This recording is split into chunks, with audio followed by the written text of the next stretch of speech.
ഫസ്റ്റിനെ അപേക്ഷിച്ച് സെക്കൻഡിനെ അപേക്ഷിച്ച് ഇച്ചിരി കൂടെ ലാഗായിട്ട് ഫീൽ ചെയ്യുന്നുണ്ട്. എങ്കിലും കണ്ടിരിക്കാൻ 3D എല്ലാം നല്ല വർക്കിംഗ് ആണ്. ലാഗ് ഫീൽ ചെയ്യുന്നുണ്ട്. ചെറിയ ലാഗ് ഫീൽ ചെയ്യാം. സ്റ്റോറി ഒക്കെ എങ്ങനെ? അവതാർ ഇഷ്ടപ്പെടുന്ന ആൾക്കാർക്ക് ഓക്കെയാണ്. സ്റ്റോറി സെയിം പാറ്റേൺ തന്നെയാണോ? സെയിം പാറ്റേൺ തന്നെയാണ്. മാറ്റമൊന്നുമില്ല. രക്ഷകനും അത് തന്നെയാണ്.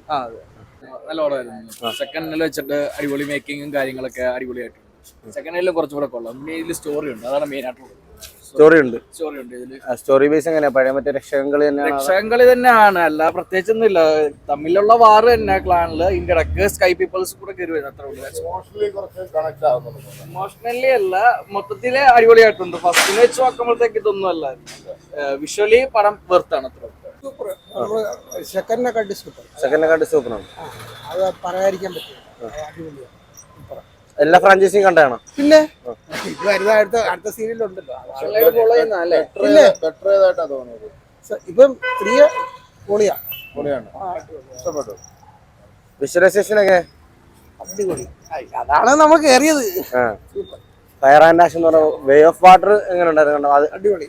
എല്ലാം ഇതിനകത്തും ഉണ്ട്. അതാണ് നമുക്ക് ഏറ്റവും സ്റ്റോറി ടെല്ലിംഗ് എങ്ങനെ ഉണ്ട് കേട്ടോ? സെക്കൻഡിനെ കാട്ടി പൊളിച്ചിരിക്കുന്നത് മനസ്സിലാവും. കഥ ഒരു വരിയൊക്കെ മറ്റേ രക്ഷകൻകളി തന്നെയാണ്, അത് എന്തെങ്കിലും വ്യത്യാസം ഉണ്ടോ?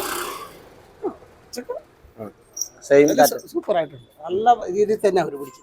നല്ല സിനിമയായിരുന്നു. VFX ഒക്കെ എങ്ങനെയുണ്ട്? നല്ല വിഷ്വലൊക്കെ ആയിരുന്നു. കാണാൻ രസമുണ്ട്. ഫസ്റ്റ് പാർട്ട് സെക്കൻഡ് പാർട്ട് വെച്ച് നോക്കുമ്പോൾ ഏതാ ബെറ്റർ? പാർട്ട് എല്ലാം കൊള്ളാം, കണ്ടിട്ട് എല്ലാം നല്ല രസമുണ്ട് കാണാനായിട്ട്. വിഷ്വലൊക്കെ അടിപൊളിയാ, പിന്നെ സ്റ്റോറി ഉണ്ട്. ഒരു 3.5 മണിക്കൂർ ഉണ്ട് പടം, പക്ഷെ കുഴപ്പമില്ല, കണ്ടിരിക്കാം. കുഴപ്പമില്ല, നല്ല സിനിമയാണ്. ലൈഫ് ഫ്രാഞ്ചൈസി ഫോളോ ചെയ്യുന്നതാണ്. ഏതാ ഏറ്റവും ബെറ്റർ ആയിട്ട് തോന്നുന്നത്? ഏറ്റവും ബെറ്റർ ആയിട്ട് തോന്നുന്നത് ഫസ്റ്റ് തന്നെയാണ്. ഫസ്റ്റ് തന്നെയാണ്. അത്രയില്ല. സോ കാണാം. കൊള്ളാം, പക്ഷെ കൊള്ളാം, പടം കൊള്ളാം.